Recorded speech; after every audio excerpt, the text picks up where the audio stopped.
Welcome, everyone. Good afternoon. My name is Renee Argueta, and we will get started shortly. Let's just wait maybe one more minute to see if anybody else joins us.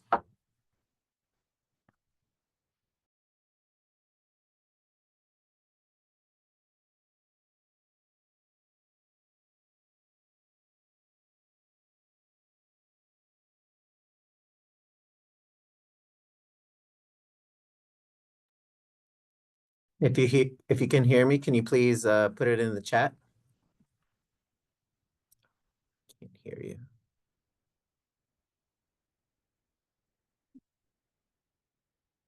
Let's see. Hold on 1 second.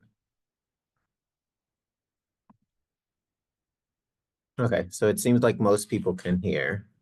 If you can't, maybe try to log off and join back in.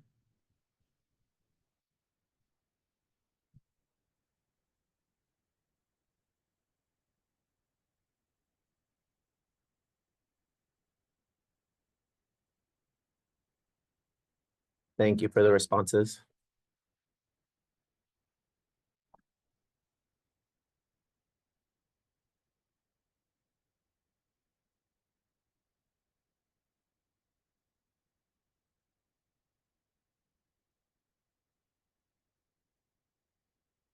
All right, we'll go ahead and get started. Again, my name is Renee Argueta, and I will be joined by my colleague, Aaron Berg, and we are from the Office of Career, Technical, and Adult Education at the U.S. Department of Education.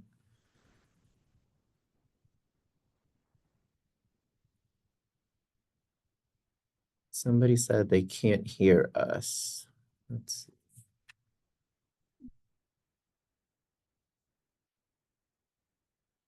Okay. Sorry, it seems like mostly everybody can hear, so. Hmm.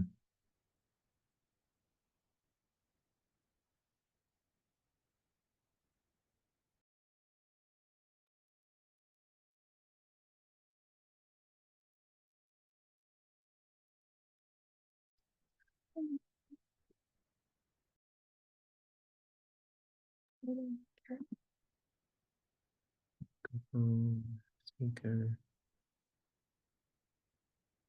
So somebody mentioned they had to change their audio setting. All right. Well, this is being recorded too. It is, yes, it is also being recorded. So perfect. Okay. So to welcome. So we are here for the Ability to Benefit ATB Dual Enrollment for Adult Learners presentation. Hopefully everybody's having a good time attending the sessions for COABE. Again, the ability to benefit provisions are from the Higher Education Act, which are very important, but unfortunately are very underutilized. And it's a tool that is giving the opportunity for students to be able to receive federal student aid, also known as financial aid, for students that don't have a high school diploma or equivalent. And in this session, we will introduce ATB for individuals that don't have a background knowledge of ATB.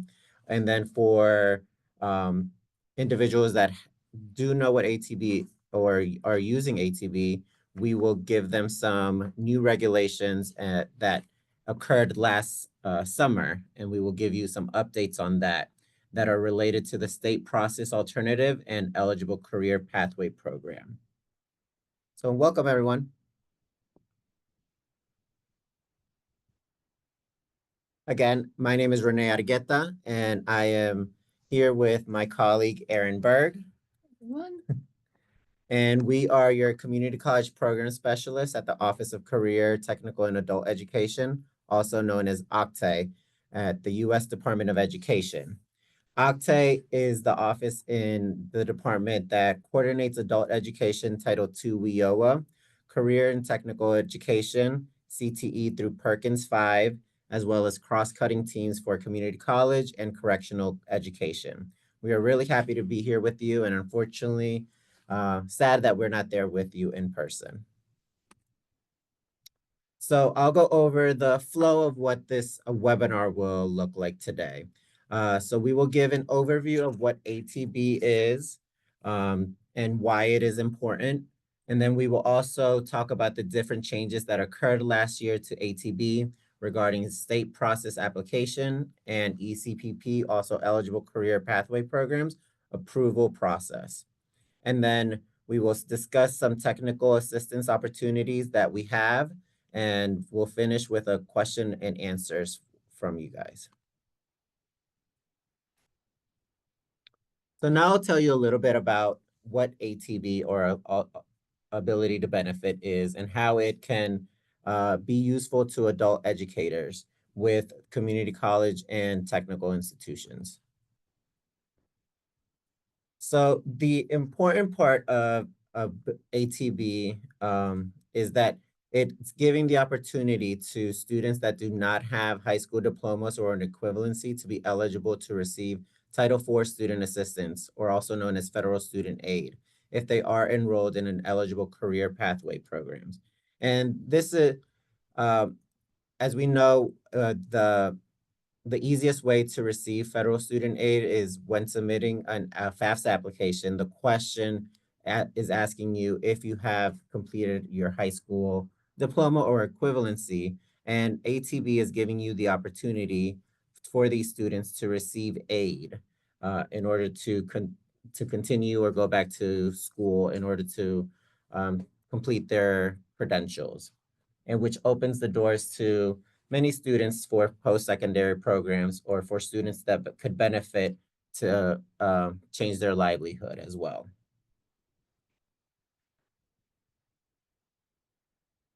So ability to benefit is for students who seek Title IV eligibility under ATB alternatives and are enrolled in an eligible career pathway program, and they must have the opportunity to attain a high school equivalency. The students also have to meet one of these three alternatives. The first one is passing an ATB test, which is an assessment that's given through the institution and also approved by the Department of Education.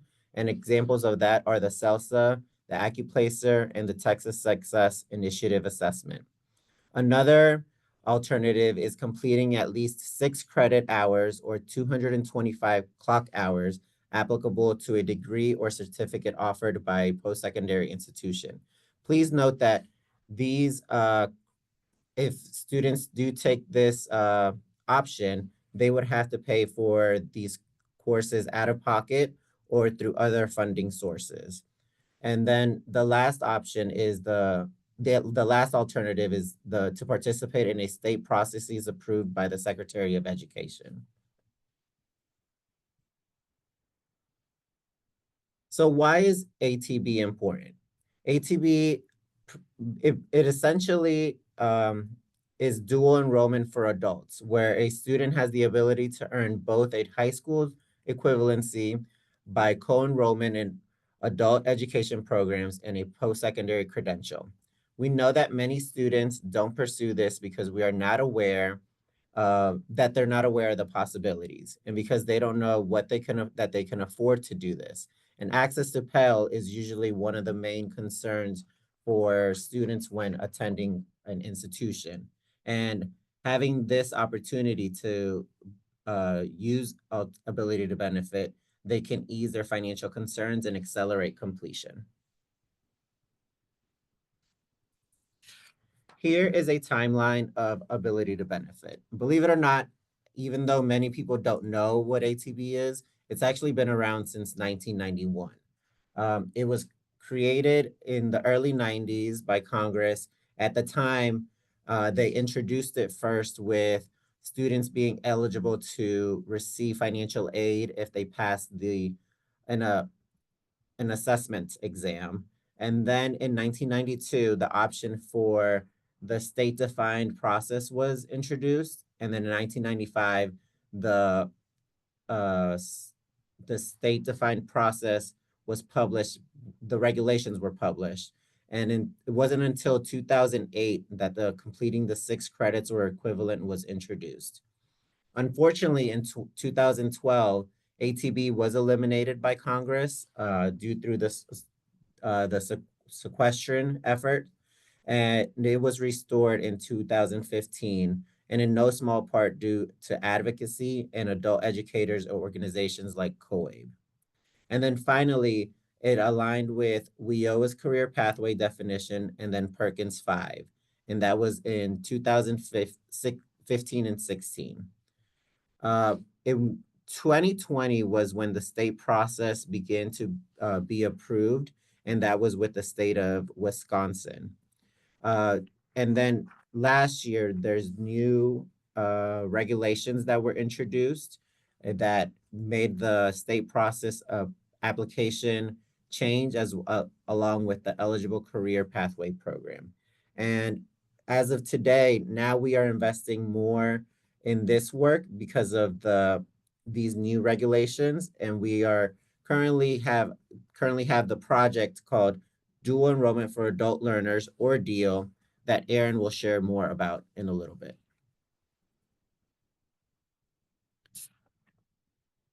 So now that I've given you a little bit of an overview of what ATB is, I will pass it along to my colleague Aaron, and she will talk a little bit more about the changes and what the eligible career pathways approval process is. Thanks, Renee. Hi, everyone. I've got some messages on my screen. I'm going to just clear out of the way so I can see what I am presenting. All right, thank you. And Renee is also in the chat in Whova. So if you've got that screen available to you, you put some questions in there. And also if we don't get to anything in this session today, if there's an aspect of it you want us to go deeper into and we can't today, feel free to put some stuff on that page that COABE has designed within the Whova app. And we'll try to get some answers there, and we'll try to answer them in the Whova app so other people can see what the answers are as well. And then we'll give you our emails at the end.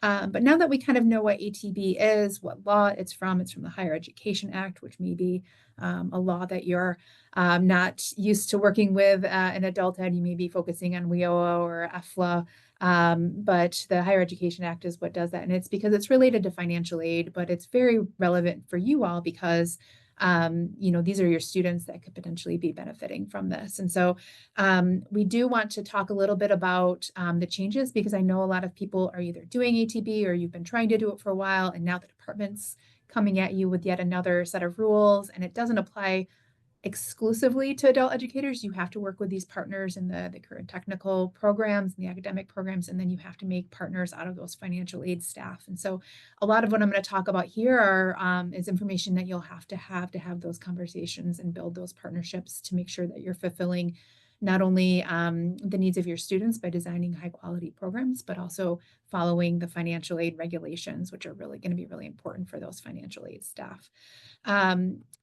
Here in the presentation, if I can get my screen to go, there we go. We have some resources here.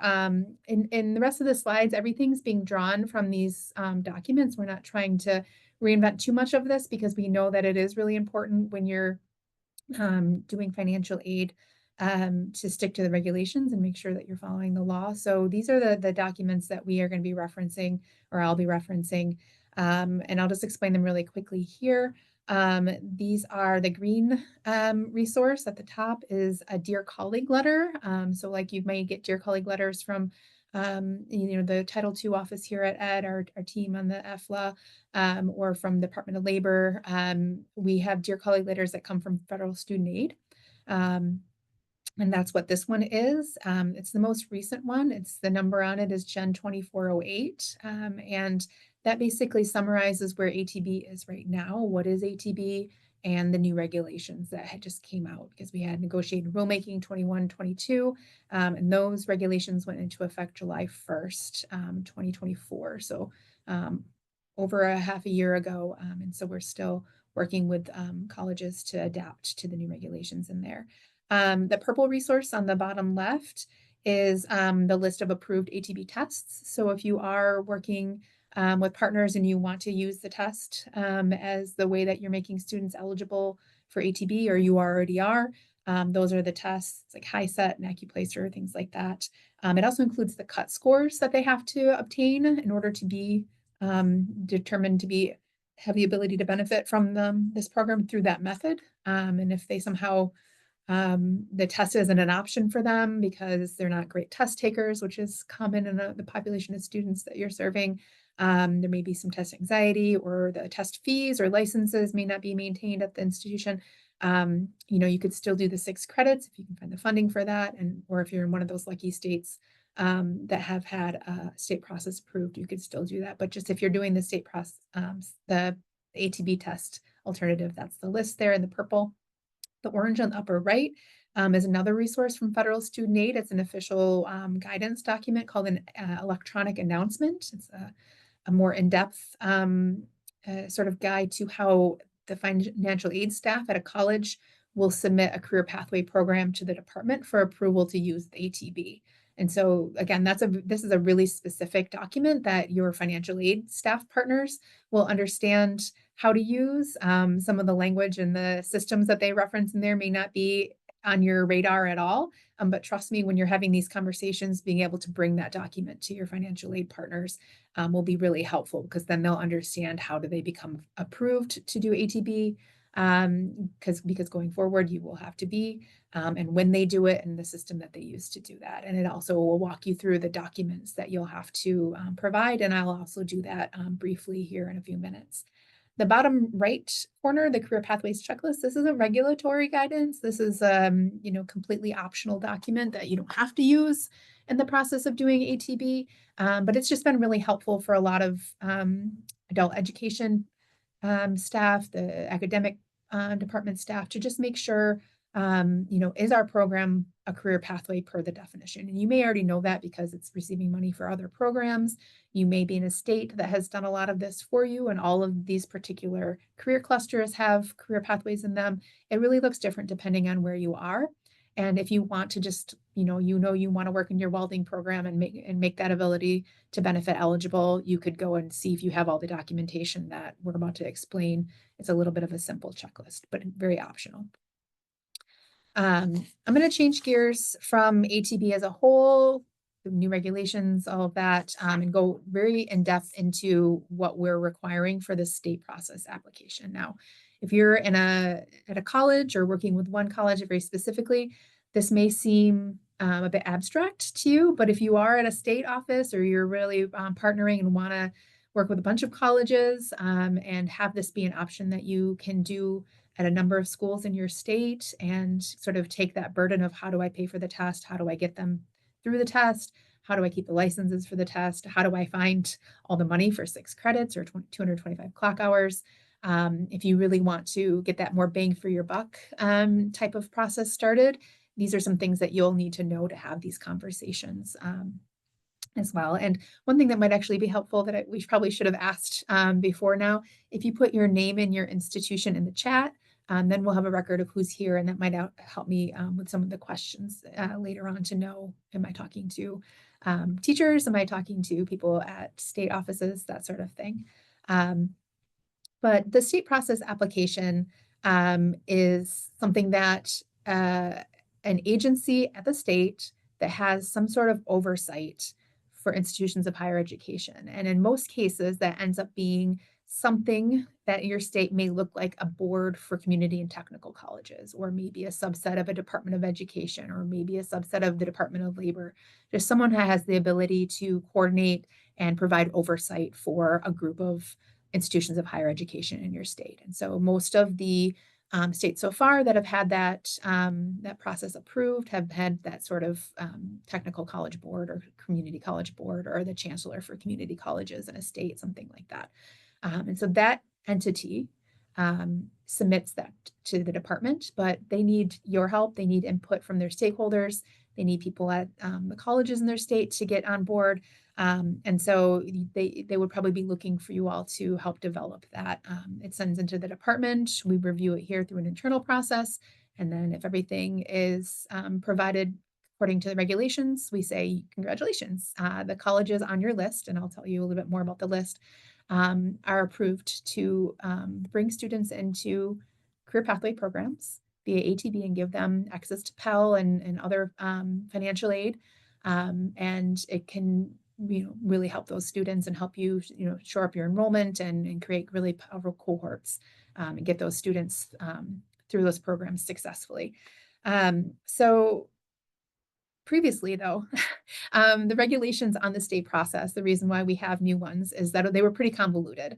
They actually it required information in the application that you would have had to been approved to get the data to provide that information. And so in an effort to streamline a little bit and make it more transparent and a little more fair, we did some negotiated rulemaking. We had some really important inputs from stakeholders in the field, some of your colleagues, and created these new revised regulations for the state process. And so stepping to high level, why, again, I think I touched on this a little bit, but why would you want to do a state process? Well, then they don't have to wait. The students don't have to wait to pass the 6 credits, to figure out how they're going to pay for it, wait for a date that they can take the test.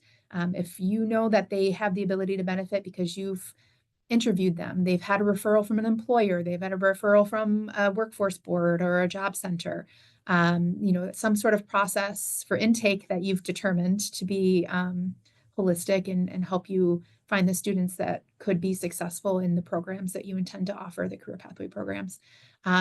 You can be in a state that's approved for that and just get them started from day one.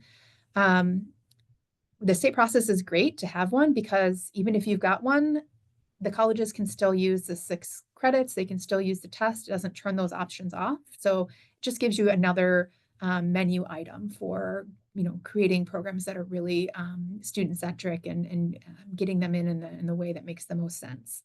And not all colleges have to participate. Some of these entities have just put every college that they work with on the list, and whether they choose to actually go forward and offer ATB with the state process, it's up to them.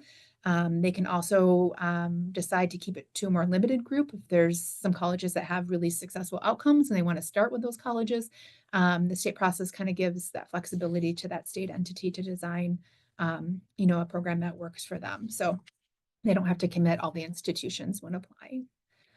It always comes up. I probably should put this slide a little bit sooner, but what states do have approved state processes. So if you're in one of these dark blue states, congratulations.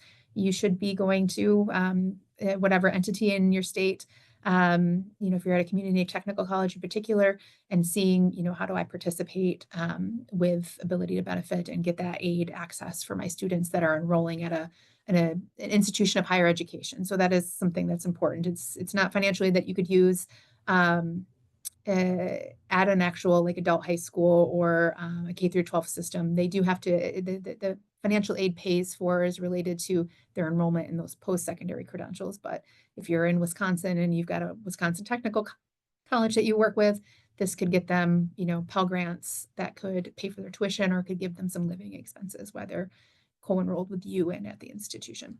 The 2 light blue states, Mississippi and Iowa, had an approved state process, and I think they are going to submit for a renewal of that, but that has lapsed. So if you're in those states, it's another conversation about when they get that approval reconvened. And I hope that through this project that I'll describe shortly, that we'll be able to provide some technical assistance from the department to help with new applications and then help the states that already have state process. But just if you somehow knew everything that was in the state process application before, here's what's new. The new regulations are providing clarity on what to improve in an initial application, for how long that initial application covers, and then how the state entity would apply for a renewal and what sort of data information they need to provide in that. And so that's made the regulations much clearer for how that happens. High level, the first and the subsequent applications have to have certain core elements. They have to have this list. So a list of every post-secondary institution in the state that will participate. And so that entity decides what their criteria are. Right now, it's majority community and technical colleges. And they put it on that list. And if they're on the list and they've met other requirements, then they are sort of brought in through this process to offer ATB through this state process. They have to provide an overview of the requirements that they're going to have for those colleges. So it's brief. It doesn't have to be a super technical document, but they have to have some assurances that the schools that they're picking have high quality programs and have the ability to support students in some of the required aspects. They have to provide an overview of how will you determine that a student's eligible if it's not one of the tests that the Department of Education says is an ATB test. Is there another test that you're using in addition to an interview, or like I said, like a referral or a portfolio or a demonstration of skills? It's really up to the state to, determine how they actually go through that process, but how are you determining that they're eligible for ATB? And then there's some certified statements that they'll have to provide. And the next couple of slides include some more language like that. So it's, right up, that the agency will, require that all the career pathway programs that these colleges on our list are bringing these students without high school diplomas into and giving them access to Pell Grants and other aid. They're all going to meet the definition of a career pathway program. And I'll tell you what that definition is in a minute, and how your college would, or your college partner would document that program meets those requirements, but they have to provide a statement saying that they all will meet the requirements.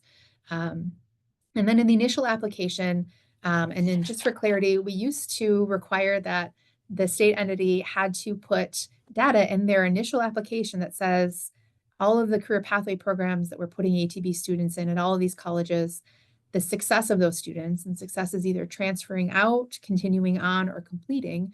So the success rate has to be 95% of the students with high school diplomas. So if high school diplomas are completing at 50% of the time, or they have success at 50% of the time, transfer, completion, or continuing, then about 45% of the ATB students are.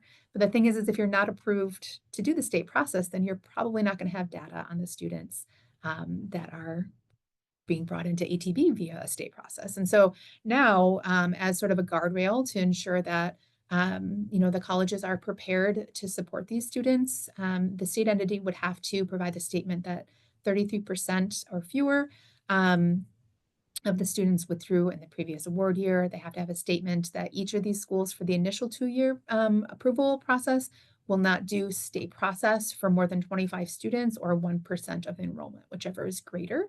And that may sound like not a lot of students, especially if you're at a very large school, but we haven't really seen excess of those numbers, and it just allows the initial cohorts under the initial application to be smaller, so they can have greater assurance of the program quality and that the process is working for everyone. And then once you're in that subsequent application approval period, then there's more opportunity to have more students there. There's a statement that the state will monitor the colleges, that there'll be corrective action, and that they'll terminate a school if compliance isn't achieved. Subsequent applications, if you're adding new schools to the subsequent applications, you had 10 colleges on it before, now you want 20 colleges for the second pre-approval period. You don't have any data for those because they weren't approved the first time. You have to give that 33% certification, the cap, all of that for those colleges.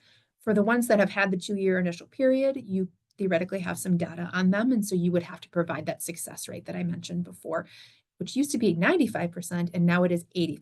So they did make that a little more achievable for these programs. Excuse me a moment.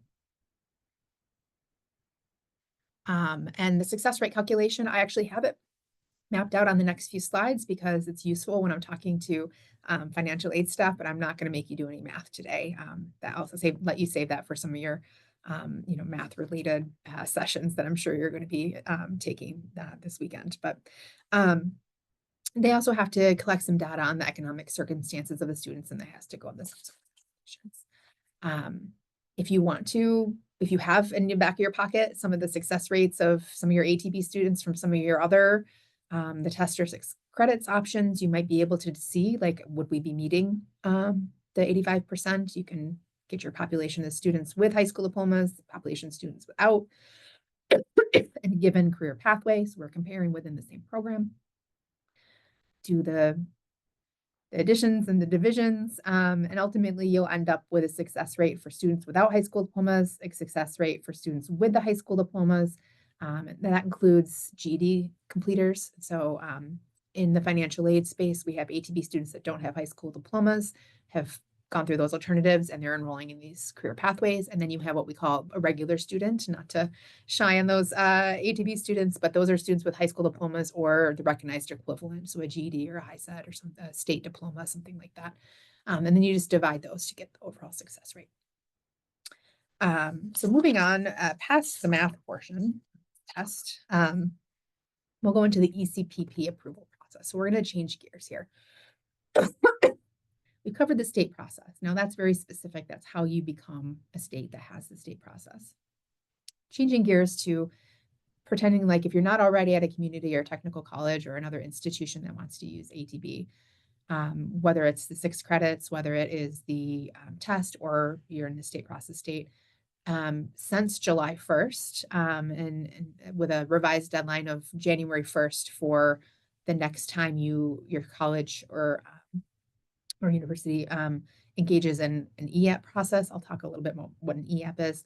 Now every college has to do this, where they have to submit documentation to the department, sort of proving that the career pathway program in which you want to enroll ATB students.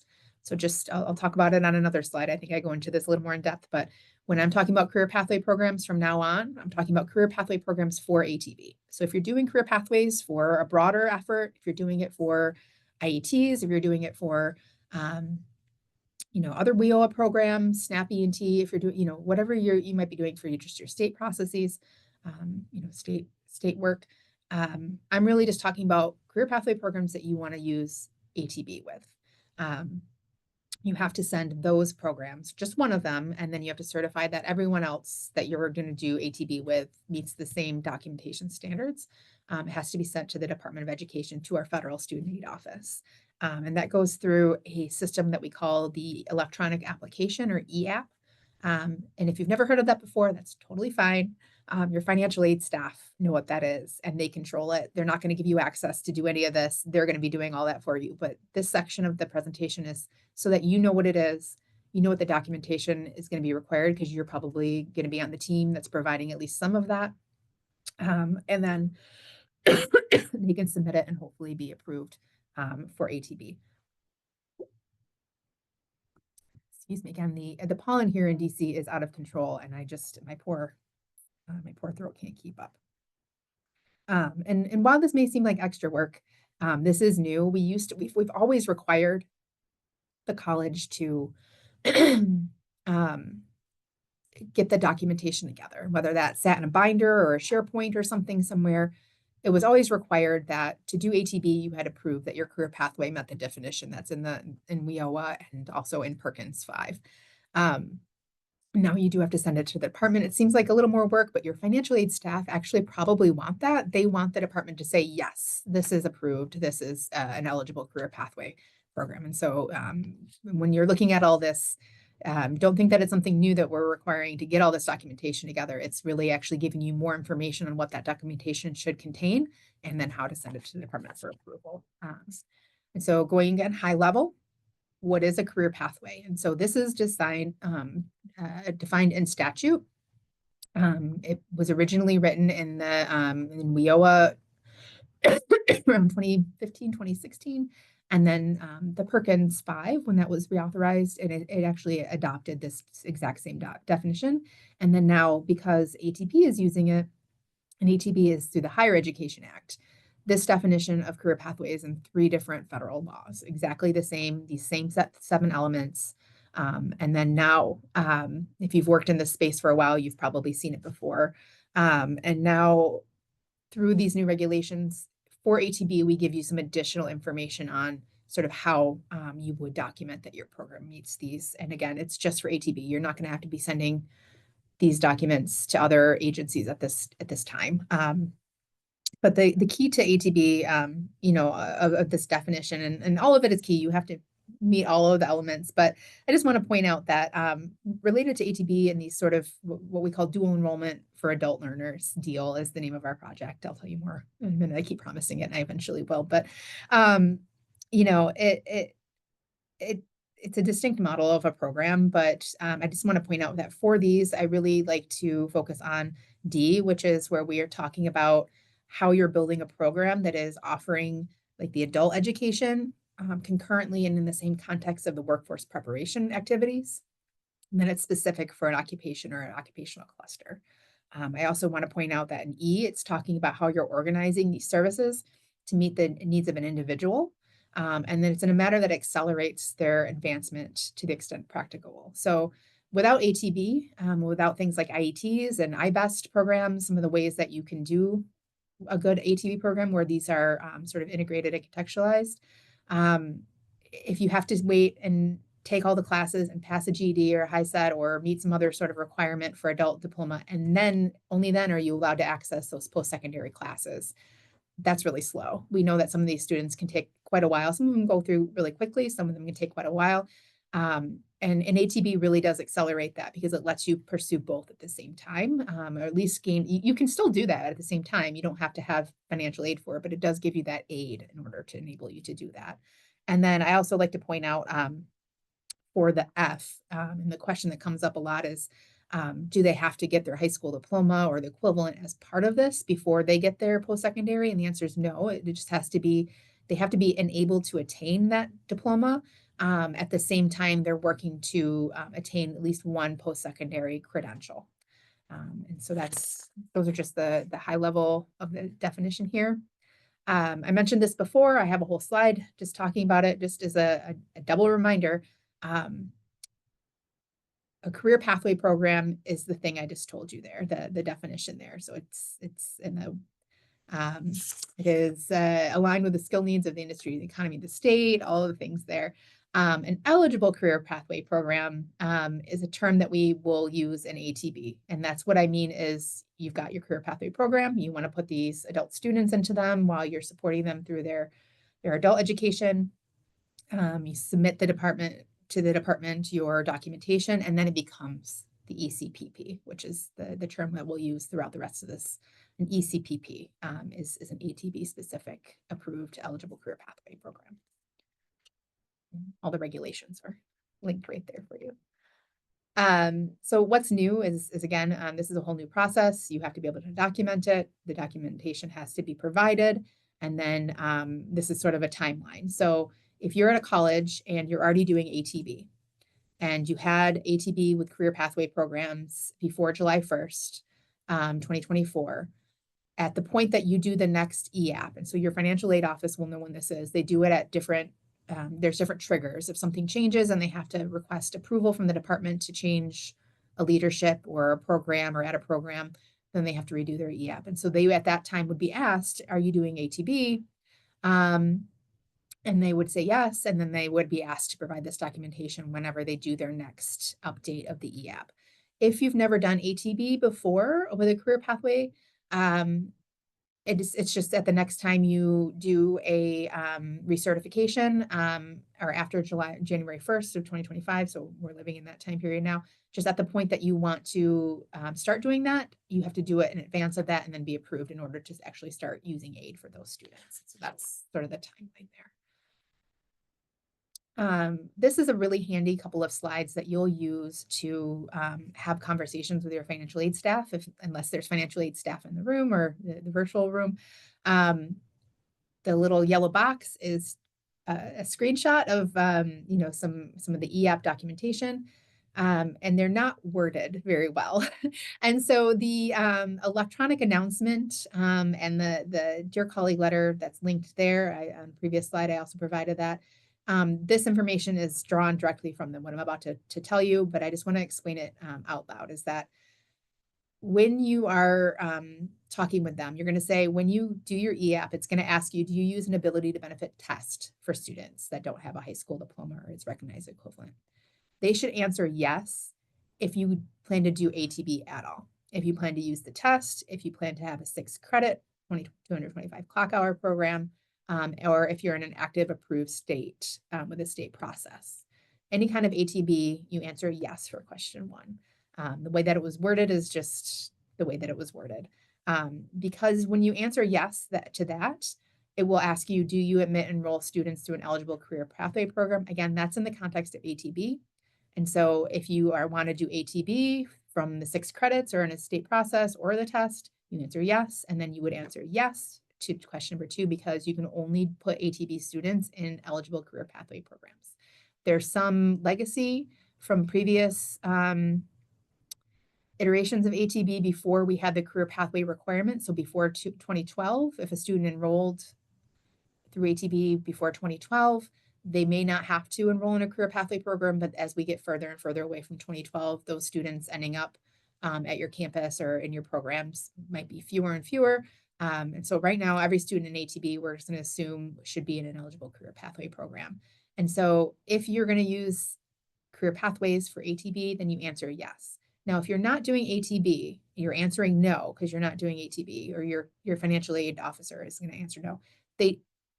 It's very possible and almost likely at almost every college that they have some kind of career pathways there. It's something that they're calling career pathways. They may have really cool charts where they're showing how different credentials stack into each other and how a student moves through from a very entry level short-term training into a bachelor's degree, even associate's degree, something like that, or different credentials.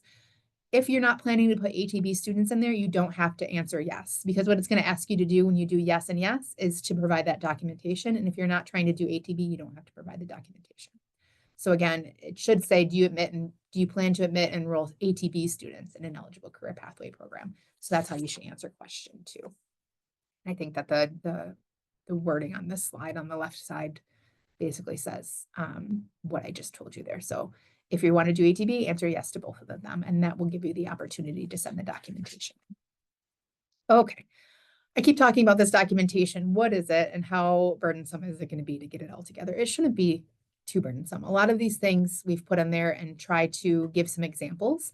And there's multiple examples for almost every element. And this is that definition of a career pathway has been broken down into how you would, the requirements that you would have to have for your ATB eligible programs. So again, what do you send?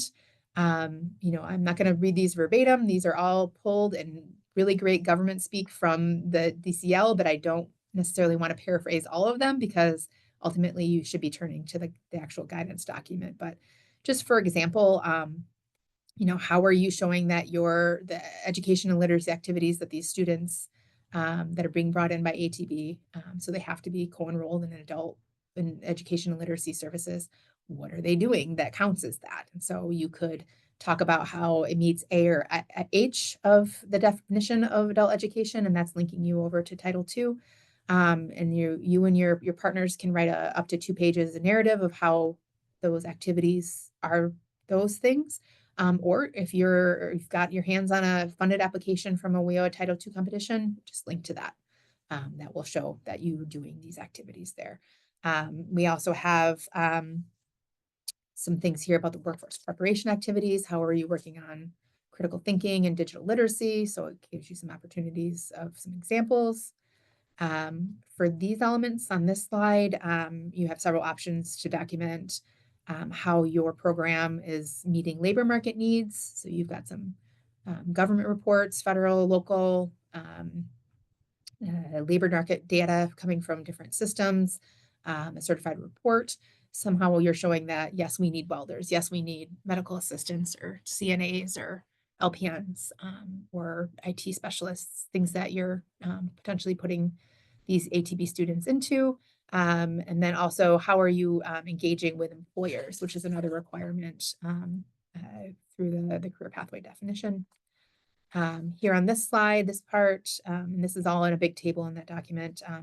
These ones kind of talk about how you document your industry engagement, the alignment with the specific coursework and other training, and then also what services your college will be offering, because a career pathway service has a requirement for like career counseling and support in that area.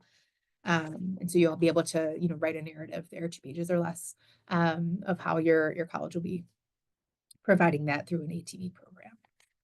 This last slide here is, these are the important documents. That kind of first one I mentioned, which is the second one on the list, talks about sort of the adult education activities, but this is again, some additional documentation you put, how is this alignment of the post-secondary and the adult education to ensure that those students are, that their objectives are being met in both of those activities. And then it has to have some sort of documentation that the adult education, the secondary component of that career pathway program, helps them to obtain the recognized equivalent of a high school diploma. So whether it gets an adult diploma, it's helping prep them for an equivalency test. What are you going to do in that area there? How does your activities result in? So again, these are all there. These are conversations that not you as one individual or even one little team in adult ed, you're going to need to be working with the academic program and the financial aid staff, and then probably the leadership of the institutions that you're hoping to offer these programs through. Some examples of how to get that documentation together. This is a non-ed resource, so I just do want to make sure that everyone is very aware that this is a third-party resource that exists right now. It's not meant to be uploaded to the e-app as being wholly suffice. You do have to go document by document, but it is a guide that we've found useful, and we are partnering with World Education on the broader DEAL project. So this is what we have to offer right now, hoping that we will have something that is very ed.gov specific that will hopefully alleviate any concerns that some of your partners may have about a third party. We should be having something that the department is providing with our tacit approval. But again, this is just an optional tool that you could use. Now I keep talking about this project, and so upcoming opportunities. And so this is one of the first presentations that we've been able to do. We did one live in January where we introduced what we're calling dual enrollment for adult learners, or DEAL. And that is a project with the Department of Education sponsoring, and our partners in that are World Education, RTI, and the Manhattan Strategy Group leading the team. So I'll give you a project email address in a little bit so you can reach out to that group. But what we're hoping to do is some technical assistance opportunities. And in order to find out how to apply for them and what they'll entail exactly, we're still working out the details on that. But I would suggest that you subscribe to Octave Connections. And so this link here will take you to, I think it provides a whole list of department newsletters that you can sign up for. There are other offices at ed that you want to get updates from. It might be useful to sign up for more of them, but you're at least going to want to do Octave Connections. That's the Office of Career, Technical, and Adult Education. We work with our Perkins grant programs. We work with WIOA Title II, and then we have a community colleges team and a correctional education team. And so you'll get really cool updates whenever we have them to share them about things that we're doing here at the department. And then we also try to echo other opportunities with other agencies. If there's grants that could be relevant for your work, we try to get them posted in there. So you'll get a lot of information in that newsletter. And then very specific to this ATB work is the deal at manhattanstrategy.com. That is our partners at Manhattan Strategy Group that are taking emails for a listserv so that when we have things to announce, you can get that directly as well. So you'd have backup to make sure you learn of opportunities. But we're hoping to grow the number of states that have state processes. So if you're not in one of those states, or if you're in one of the states that was lighter blue because the process has lapsed, and you want to really take advantage of that, you could advocate for them to join a cohort for technical assistance. And that would be, how do you get all this documentation together? How do you ensure that your adult education activities are meeting the requirement? All those things. And then, hopefully we'll end up with, at least 4 or 5 more states that are doing this, and then increase the numbers in the states that are already approved. And then if you're not in a state that has a state process, and maybe they're not going to do one, we'll have some resources for individual colleges. So that sort of template that I showed that World Education has provided, we'll probably have something similar that will help you, and some additional more targeted webinars. I'm hoping to, maybe have one specifically for those financial aid staff, which I've heard from a number of staff that I've worked with that are adult educators or community college staff. We've got everything together, we've documented it, but the financial aid staff says, oh, I'm not sure about that because the department hasn't approved this. And so now we have that approval process. So you can have these conversations and what they need to do. So sign up for any upcoming opportunities, and we have plenty of time for about 20 minutes left for questions and answers. I'm here in Zoom, which is the back end of how they are doing this, and I'm not sure if we're seeing anything in Hoover. Did you refresh? So we're just trying to make the technology work again. If you're not able to get a question in here, and I do see 3 here in Zoom, and I'll be able to answer all of these. Yep, I'm getting some.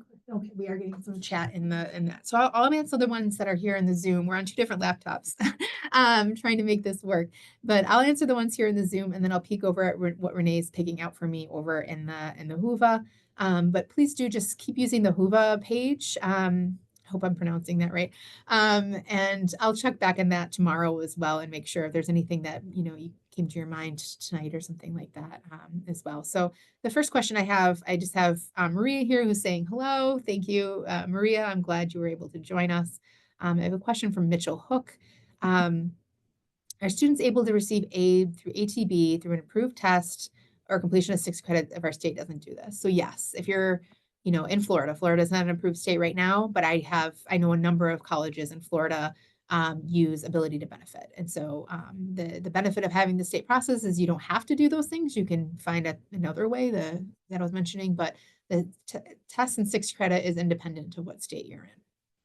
And then Tammy asked if we're sharing the PowerPoint.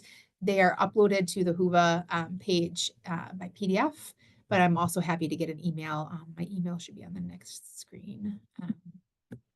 Renee and I are both contactable here at these email addresses, and just send us a note and we'll just reply with the PDF as well.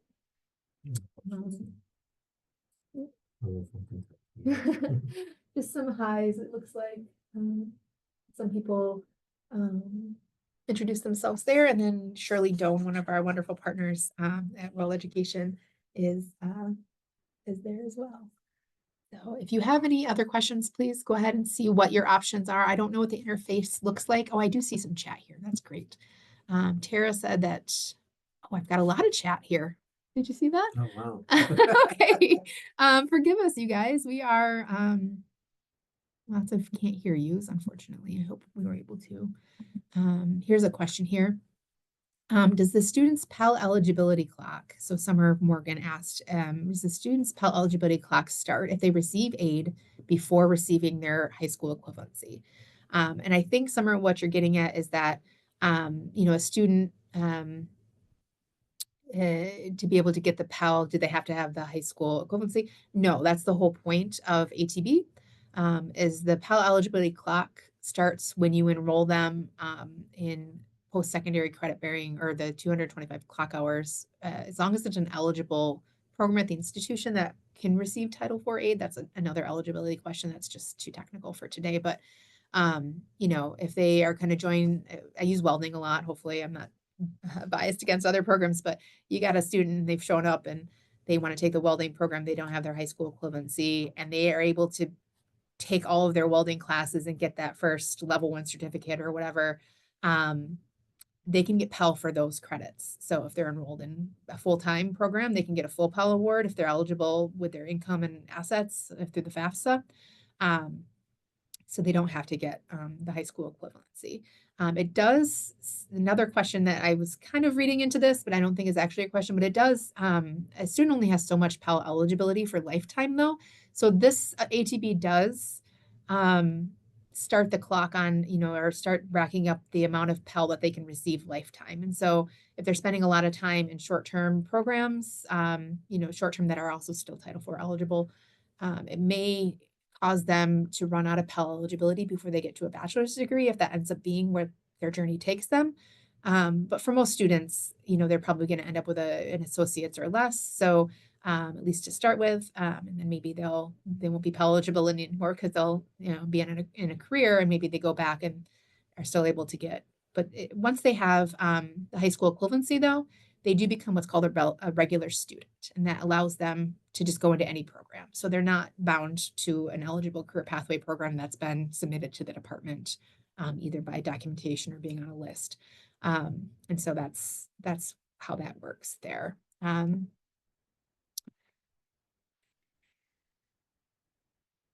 Bear with us here while I scroll through.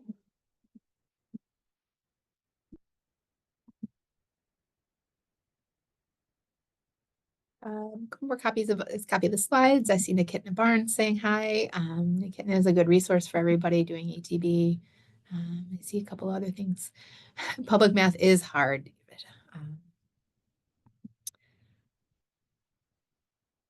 Some questions here, and feel free to respond to Alex from Calbright. What is a popular pathway folks are using? Or maybe that's to me. I guess that is to me. Pathways that I see ATB with is a lot of healthcare pathways, a CNA, or maybe not even a CNA, like a medical assistant, something that's a little longer. LPNs, even up to RNs. I've seen, it's sort of a stackable model where we're bringing students in to start. Some IT pathways. I've seen it in a lot of sort of like tech programs for like healthcare adjacent, like behavior tech. Childcare credentials are a very popular one. Welding, mechatronics, construction, auto repair, technology. Really almost everything that's a career pathway could be ATB, and I've seen people use it for ATB. And hopefully in some of the resources that we develop, we'll have some institutions sort of explaining what they do. We'll have some case studies that could help you decide where to start as well. But really, if it's a program that you can articulate really well and contextualize the adult education, start there. Because we would want those students to really be supported, through the post-secondary program. I noticed Texas is not listed as an approved state process. It does not mean that you can't apply for ATB. So in Texas, Austin Community College, Amarillo College, I've worked with them before, particularly Austin. I've presented with some staff there about their ATB. They use the 6 credit option. I think sometimes the test as well, but you can definitely do ATB in a state that doesn't have a state process. So you just can't do that third option of the state process. I know it's so tricky, but yes, lots of colleges in Texas are using ATB. And non-community colleges use it as well. But in our work, we typically, because we're community college program specialists, we typically focus on community colleges. But some of the resources that we'll be doing if you're working for like a nonprofit post-secondary training provider or something like that accepts financial aid, there may be some options there as well. And then there's been some conversation with Gracie back and forth. Alex talking about California was the most recently approved state for a state process. And so they're just getting started on what it actually means to be approved. Needs to answer some questions here. So even if they pass the state approved exam, they have to maintain current. So Alex was asking, so what I'm reading is Alex was wondering is if they pass like a California state approved exam that is a high school equivalency, do they have to maintain their current adult education program enrollment? Maybe for something that you guys require, but not for ATB. So if California considers their exam or a certain exam to be the equivalent of a high school diploma, and that's a state law, then that student would actually be a regular student. They wouldn't be an ATB student. They could probably still benefit from these really IBEST programs or something similar to that, IETs. It just depends on the individual student. But to get financial aid, they would have an equivalent of a high school diploma, as if I'm reading the question correctly. I know some states have like an adult diploma that they can do different things to obtain, or different tests that they could take.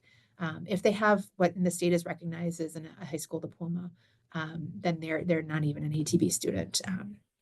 But again, for that individual student, make sense to keep them in some supportive services.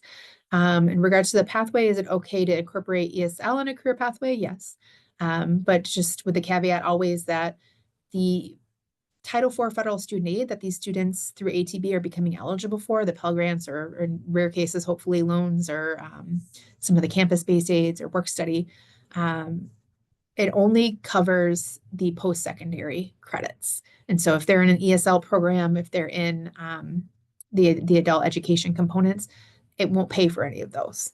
Those have to come from WIO or state funds or some other source. So it could be it could be an ESL career pathway program if you've got one of those, especially in California. I think you probably do. There's Amarillo College is there. They definitely have Brazos Sport. I've seen both of those. Tammy, I don't have a list of Florida colleges handy at the moment, but if you send me an email, I can try to see, give you a list of some that I know.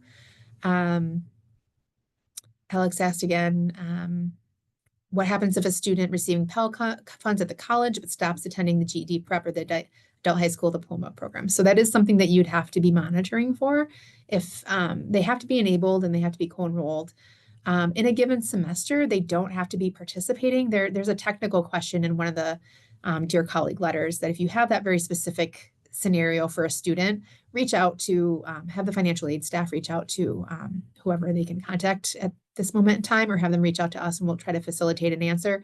But typically, as long as they're still enrolled in those programs, it meets the requirement of ATB, but you would have to probably have some internal process that you would need to decide, are they actually meeting the definition of ATB, and is it still an ATB career pathway for that individual student? It would just be something that you'd have to work out individually. Just the main reason is because if federal student aid comes in and is doing a program review, you just want to make sure that all of the records are accurate and that the students are doing the things that the students have to do to get that aid. A couple here. I think you guys are having some good chats here. For the 6 units, can you use college readiness courses and one intro to CTE course in an ESL class? So back to the answer I gave before, is it just has to be the 6 credits or the 225 clock hours, they have to be part of a Title IV eligible program. And so that's going to look different at every institution, what's on their EAP, what programs the institution has gotten approved to use financial aid with. And so if that college readiness course is credit bearing and it's something that counts towards the completion of a Title IV eligible program, probably, an intro to CTE, like an intro to welding, an intro to, like CTE programs generally, if it's something that it's like a 3-credit course that counts towards the program, then probably. If it's something that a student with a high school credential could use Pell or loans to pay for, then probably. But again, it would be sort of an individual scenario that you'd probably want to double check on.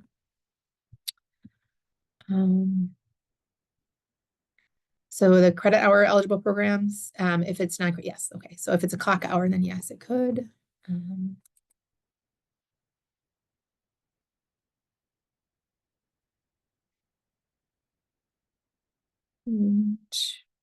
we're working with their kind of financial aid. So Alex again, Alex, please send me an email and then send an email to that deal@manhattanstrategy.com. Let me see if I can make the slide show it again. Right there. We'll make sure we get you in that group. But I know California is, already interested in working with our partners to be part of whatever we end up doing for the technical assistance. I'm not seeing anything else on here.